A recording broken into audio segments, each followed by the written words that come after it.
What's good? It's your boy Jalen back at it with another voice recording, and we'll do a little check-in before we get into the topic of today's voice recording. Feeling kind of empty. Not a good thing, not a bad thing. Just really empty. But I've gotten into reading some more Julius Evola. I'm reading sort of his most famous work, Revolt Against the Modern World. And so far, we talked about the anti-Platonic attitude. With Evola, when you read him, he sort of has a Platonic mindset, which is kind of funny. He has this idea of, there's this world of the gods that, as a human being, you want to draw down into this world through the use of rites and, being a warrior, going through the experience of war is one way to do this. Rites is one way to do this. But he more so still has an idea of another world with like energies and forces that one can draw down into themselves through the use of, again, rites. And he talks about how this process sort of leads to the legitimacy of empires and the emperor and the ruler. And when you don't have this, you have a degeneration of the society. And this idea is sort of the backdrop of a lot of his ideas. If you understand this idea of sort of invocation, really it's invocation that he's more so postulating in a lot of his ideas. In order to have power in this world, you have to be invoking something that's beyond human within yourself. That's really what he's getting at. You have to invoke something superhuman in yourself in order to be great. It's sort of the same the same relationship that the will of power has to Nietzsche. So if you want to understand Evola, then that's really the main thing that you need to understand. All right. What's next? Now, I was thinking about Evola and Nietzsche and sort of how they complement the two, or what one and the other means in regards to the whole. And when I was thinking about that, I realized that they more so they explain an interesting predicament in modern society. And they also explain an interesting predicament for one that is tasked with being king. So what is the predicament, right? So with Nietzsche, his most famous saying is God is dead, right? So what does God is dead mean? God is dead means that this idea of objective morality, this idea of concrete ideas, concrete morals, concrete attitudes, this idea that these things are real, that you can grab them, and that they're incorruptible and they're indestructible, that's dead, right? The idea of gods and all this shit is gone away with, right? God is dead, okay? So that's really what God is dead means, is that ideas, the ideal world with its morals and gods and all these sorts of things, right? Then, how could you put it? The noetic world, that's a good word, is done for, okay? However, Evola says that the problem and the dilemma of modern society is not that God is dead, it's that God isn't here, right? Which is kind of funny. God isn't here. We live in a world where, it's essentially just demons everywhere. Now, when Evola talks about demons, he's talking about forces of energy that are, if we use the word unnatural, we're going to be lying to ourselves. They're natural, they serve their purpose, but they're in an overabundance, right? They're supposed to be met with the forces of light, and there's not really a force of light. There's not really a conquering spirit within humanity, right? And of course, the conquering spirit can only exist within somebody that is superhuman, that's consecrated, that's born with it, because Evola talks about that too, is that, like, you can also invoke the supernatural powers that are within your race, right? And the medium of that is through the blood.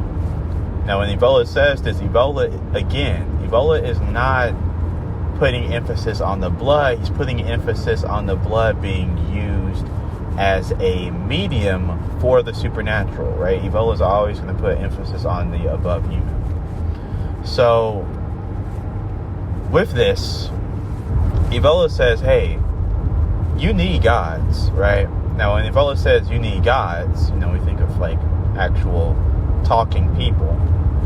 And when you read Revolt Against the Modern World, like I have recently, you realize that Evola is not an animist. He doesn't believe that these things are actual, they don't have a consciousness. These things are forces of energy, or at least that's what we can know for certain, is that when we do magic or whatever, and we interact with these forces of energy, things happen. We don't know if they're conscious yet. We know that we're able to tap into them. That's what Evola pretty much says. We can tap into it. That's all we really know.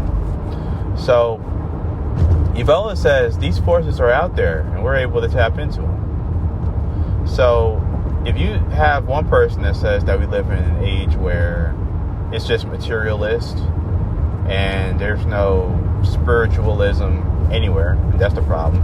Then you have another person that says, no, the problem is that there's not really anybody that's brave enough to live within that world, right? And both of these dudes are saying something that's true. I mean, when you read Revolt Against the Modern World, I mean, Evola outright says that Nietzsche is very correct in his God is dead statement. He's very correct in his refuting of objective morality, right? Morals are not true in themselves. Morals are merely a thing for something else, right? Like they can be used to maintain the power structure, maintain the social structure, maintain the value system that the elite impose on the society. For Evola, morals are merely used as evidence of the supernatural element within an empire.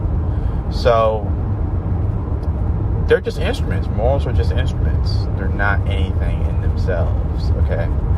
So, how do you complement this? Well, you have to complement this by being a Promethean type of, you have to be the tragic hero, right? Of course, I talked about myself being the tragic hero, but now it makes even more sense. You have to be the tragic hero, either in the guise of Sisyphus or in the guise of Prometheus. You have to be the hero. When you're Prometheus, what you are doing is that you are taking fire from the heavens. So you're taking energy from the noetic world and you're using it for your own ends. You're using it for your own means in pursuit of the material world. So you're imposing a noetic will, or even a divine one, if you feel it. You're imposing that will onto the world around you, onto the material world, in order to foster change, right? So, how can I say it? This fostering of change, like we talked about in our Platonic world video, you have to put an importance on the world of shadows and not the world of ideas, which is the reverse of what Plato honestly wants you to do. You have to live in the present here and now. You have to live in the most extreme present here and now. Okay? You have to put emphasis on that. And when you connect with God, you have to look at God in a sense to where he's more so trying to tell you something about the here and now. God does not want you to live in the world of ideas. God wants you to live and create forms within the world of shadows. So again, this is also seeing God. You have to realize that the God that will be to your best benefit on this planet is more so closer to a Gnostic demiurge rather than the monad, which is kind of funny. So, stealing fire from the heavens, right? And when this fire dries up and you have to do it over again, you do it over again without complaint, or Sisyphean. If that's even the right word to use. You do it over and over again. Okay? You watch the boulder fall down, and you have the strength and the courage to pick it right back up. And the thing that will allow you to grow is trying to go beyond a physiological explanation for your will to power. Your will to power cannot just be your body. It has to go beyond your body into the very fabric of existence and reality itself. Sort of like what we talk about. I'm saying we like I'm actually a Thelemite. What the Thelemites like, again, I say, with the true will. Right? You are an equation that is functioning in reality and existence. And you have to express that equation. You have to express that being within yourself to the utmost as much as possible, right? And when you feel that you're escaping that, you have to reclaim that. You have to grasp onto it again. The solution to God being dead is you becoming evidence of the fact that he is still alive. So my greatness is evidence for God's existence. Okay? And to complement this with Evola, the way that my existence is evidence of God's existence is the fact that I'm above human. You have to be above human. It's not enough being all too human. You have to be more than human. You have to have something in you that's more than just blood, right? And I think a lot of times we understand this when we look at family, and you want to become more than your family, and you want to escape those bonds, and then there's bodybuilding, where you look at your body, you look at your genetics, and you want to go beyond them. You have to do that. And you can't cheat yourself by doing it. You have to find a way to do it that shows that you are something other than human. That you are an evidence. Shit, that's a deer. That shows that you are a divine being. Right? Like with bodybuilding, it's easy to take steroids. It's easy to take supplements and do all that other shit. That's super easy. But what's really hard is trying to gain strength the natural way. Right? Gain strength the real way. Trying to become healthy the normal way. That's hard. Right? But if you're able to do that, it shows that you're a different type of human being. And that's really what Evola wants. Evola wants people that are more than human. Right? Evola says that, hey, when it comes to a king, you either need a king that is born into his divinity or that has to gain it. So the king is either born within the priestly bloodline, he's born within the bloodline of the Imperium, and he becomes king through there, or he becomes king through being consecrated by the priestly caste itself. But he has to be divine. He has to be the chosen one. He can't just be an anybody, like how our presidency is, where it's just anybody. You know, we don't give a fuck about these people. These people do not resonate with ideals that we coincide with as Americans. Like, you got black people talking about Kamala, you got black people talking about Trump, and we're in the same situation as black people. Democrat being in office, Republican being in office, are in the same situation. These people do not resonate with our people groups, right? The only reason why we're resonating with these people is because everybody else is. And Ebola would say that that's a sign that we're in the worst of ages, that we're within the Kali Yuga, because that's representative of being ruled by the masses, which are the lowest of the caste, right? They're the lowest of the caste. Ebola would say, y'all, you know, it sucks that y'all were ruled by, you know, rich scumbags, but hey, you were better off ruled by rich scumbags, because at least rich scumbags still have their individuality. You can still have an individuality of being a rich scumbag. Now, you're not shit. You're not divine. You know, you're just a bourgeois motherfucker or whatever. But hey, you're an individual within that system, right? It's even better when you're in a warrior caste, because you have this idea of nobility. You have this idea of the king, and our job as warriors is to extend the bloodline that is represented by the king and represented by our people onto other nations. So we have to conquer other nations, breed into their lands, and expand our genome as much as possible across the world within the warrior caste system, right? And we have to purge any bloodlines, any caste, or, you know, anything that we deem as unworthy within our society. We have to cast that out, drive it out of existence, right? But the best system is one that sees their mission as not a mission of a people, you know, just in themselves, or blood in itself, but of a divine will. The people represent a divinity on the earth that is trying to conquer evil, right? But we don't got that. We can't even imagine. I can't even imagine us reaching that pinnacle of existence in our world.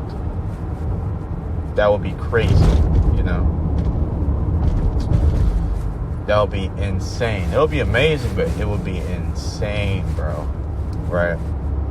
And, you know, when it comes down to this, your will to power will determine what you are in the cast. What cast you are a part of. Your will to power will determine what cast you are a part of. If you want it more than somebody else, if you feel like you've always been able to have it, if you feel that God wants you to have this, if other people notice it, then you're a part of that caste, right? And you gotta work in that caste. Again, I mean, I said the masses are the lowest of the castes, but you need the masses. You need the workers, right? You need the workers, right? You have to appreciate the workers, even though they're, you know, an individual worker unit is not as important as a unit that's of a higher caste. They're still important with what they are, right? The collective workers as a collective are more important than aristocrats as a collective, right? Aristocrats are not important because they're a collective. Aristocrats are important because of what each individual aristocrat brings to the table in regards to what they represent for the empire, right? So they're important in their individuality, but the masses are important in their raw numbers. You just can't make those raw numbers be important for the empire, because like a society is important due to it having a singular will being controlled by a minority, right? And that minority has to see what they're doing for their society as more than themselves. It's more important than themselves. And it's not more important than themselves in the sense to where they're serving the masses. It's more important than themselves in a sense to where they see evil. They see suffering in the world, and they want to do something about it. They have a God, God has granted them a right to do something about it. That's really what you want to get at there. But anyways, my head hurts, and I'm about to head on. But one thing I do want to talk about in my voice recording, just journal, is when it comes down to getting into counseling, I'm sort of realizing that I might be an oddball. It's kind of obvious I'm an oddball.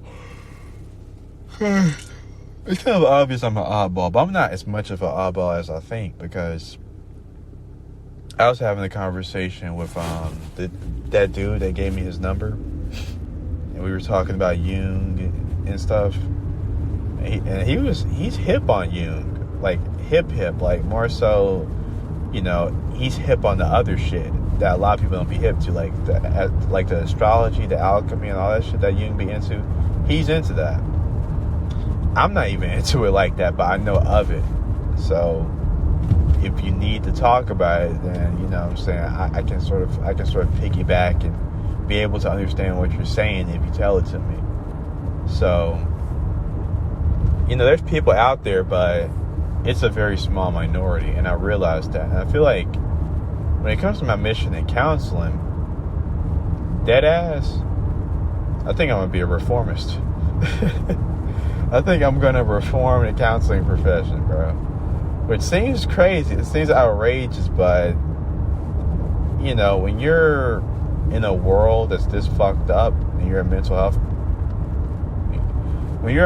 practitioner, and you're in a world that's mentally fucked up, you gotta realize that something that you're doing isn't right, and you gotta change your approach. So I feel like as a counselor, that's what I need to do. I need to figure out a way to make the mental health profession more useful to other people, right? Because a lot of people be like, well, what am I going to do when I go to a counselor? They're just going to tell me the same shit everybody else tells me. So, I don't want to be that guy that tells people the same shit that everybody else tells them. I want to be the guy that tells them other shit,